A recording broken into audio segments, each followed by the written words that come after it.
So today I want to give a quick updated review on the Moto G Stylus 2024. And we're seeing a lot of sales now, even on the unlocked model. So is it a good phone worth buying, and how good is it? Well, I'm going to let you know my thoughts in this updated review. So let's get right into it.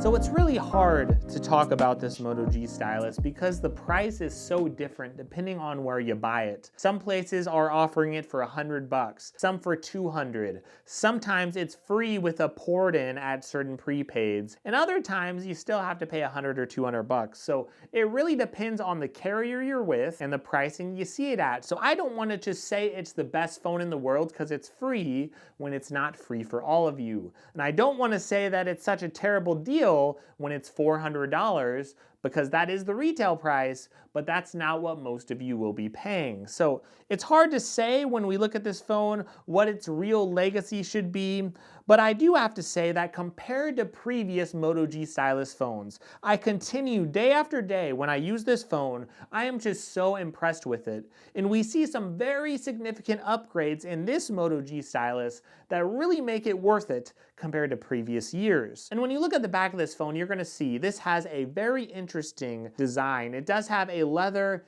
back, and some people absolutely love that. Some people are deeply in love with this design because it has a really awesome leather feel, and some people really enjoy that. Plus, there's not only this color, which is the color most prepaid sell, but if you do buy the unlocked model, I do know they have a red color, and that red color looks so good on this phone. So really, really cool look on the back. Of course, on the front here, you are gonna see, you do get speakers on the top and the bottom, but the speakers are not very good. In fact, I've tried two separate models of this phone just to make sure, and I can confirm that the speakers, whenever they're at a very high volume, they just don't sound all that great. They sound a little tinny whenever you get to the top tier volume. Still, it's a very good looking phone. Overall, I like it. You do get an in-screen fingerprint reader, and you do get a headphone jack, you get a stylus, and you also get an SD card slot. That's very significant because most phones out there don't have SD card slots. So I know a lot of you out there are looking for a phone that has a headphone jack and an SD card slot, and you're wanting the best phone that offers those things. And this honestly might be in the running. It's really, really close because there's just not a lot of options for phones that actually offer that. Now, the big upgrade this year has been the screen, and the screen just blows me away on this device. It is incredible because it's an OLED display, and that's not something we're used to in the Moto G Stylus line. But that is one of the things that really sets this device apart, because not only can you use a stylus on this, not only do you get 120 hertz, but you get a nice POLED display, and that just looks so good. It's a 6.7-inch screen, 2400 by 1080 is the resolution, and again, I'm just in love with this display. It looks so good for entertainment, and when I'm using it day to day, it's great. And the performance on this phone as well, it's good. It's not a huge upgrade or anything over last year's Moto G Stylus, but it does have a Snapdragon 6 Gen 1 processor, and it also has 8 gigabytes of RAM, and that is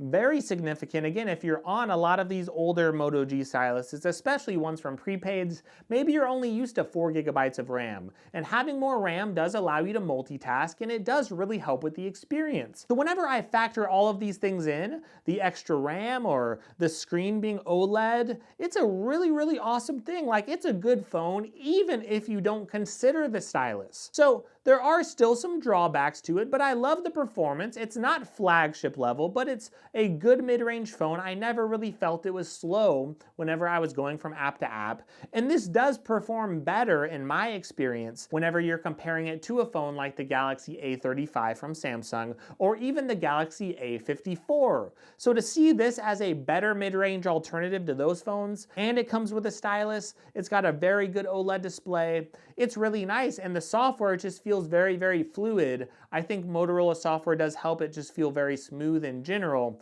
So I really, really like this phone. I love the extra features like the headphone jack, the in-screen fingerprint reader is pretty good.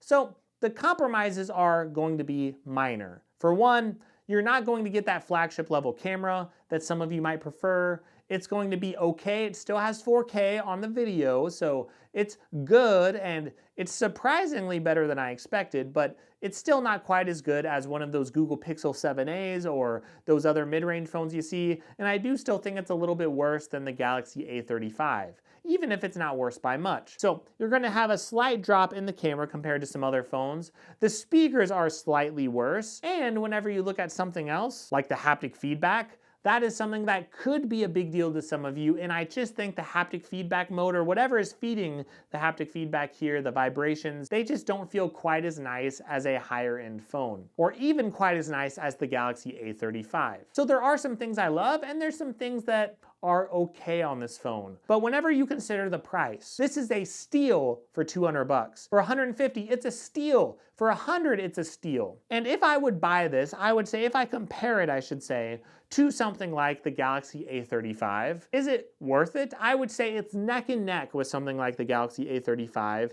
It's neck and neck with a lot of other phones at this price point, even compared to something like a Google Pixel 7a or a Google Pixel 8a, for example. I know it's not quite as premium as a Google Pixel 8a, but still, for everything you're getting in this phone, I think it's pretty darn close. And it doesn't have quite the same haptic feedback, for example, and the speakers aren't quite as good, or the camera, but you do get that headphone jack, an SD card slot, and just a really nice stylus. And the stylus is something that a lot of people don't consider, but as I've been using the stylus, it actually can be really nice for taking notes and other things. It does not have palm rejection, so keep that in mind. So a lot of apps that can actually detect if you're pulling out a stylus or not, this stylus isn't gonna work quite like that, but there are still some cool features that the stylus does have, and it can pull up little quick apps whenever you pull out the stylus. So overall, this phone is pretty amazing. And I think the real key here is going to be the price that you see it at. Would I pay 400 bucks for this phone? No, I don't think it's worth it for that. But for you people out there on all these prepaids, 200 bucks or below, it's a steal. And right now I'm seeing it on sale quite a bit, down to 350 or 300. And if you're someone who cares about a stylus, I would pay 300 bucks for this phone. If I care about a stylus,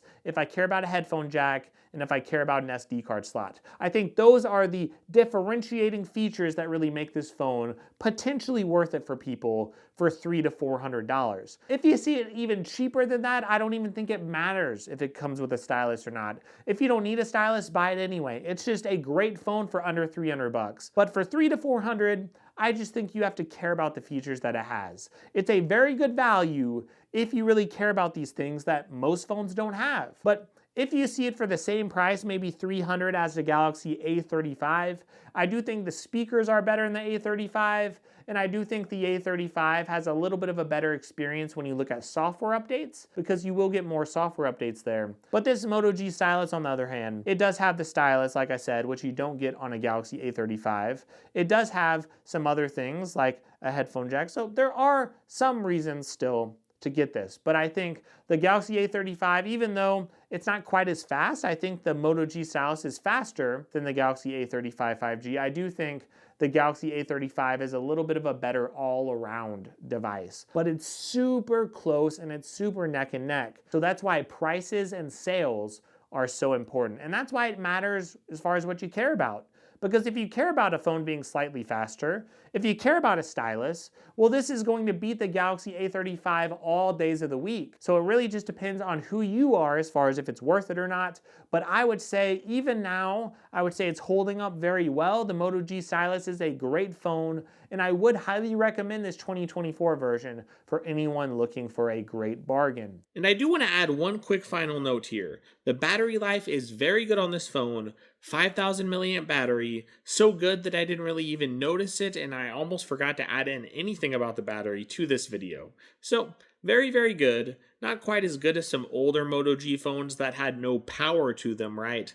But this is a little more powerful than a lot of those older Moto G phones, but it still does maintain fairly good battery life, and it does last me all day. Thank you so much for watching this video. If you did like it, please give me a like, but also check those links in the description and check out those sales, because that is a very important thing when looking for a device. Also, I cover a lot of mid-range and budget devices, but also a lot of other Android devices like tablets. So So feel free to check out my channel, check out some other videos if you get time. And no matter what, I really just hope you have a great day.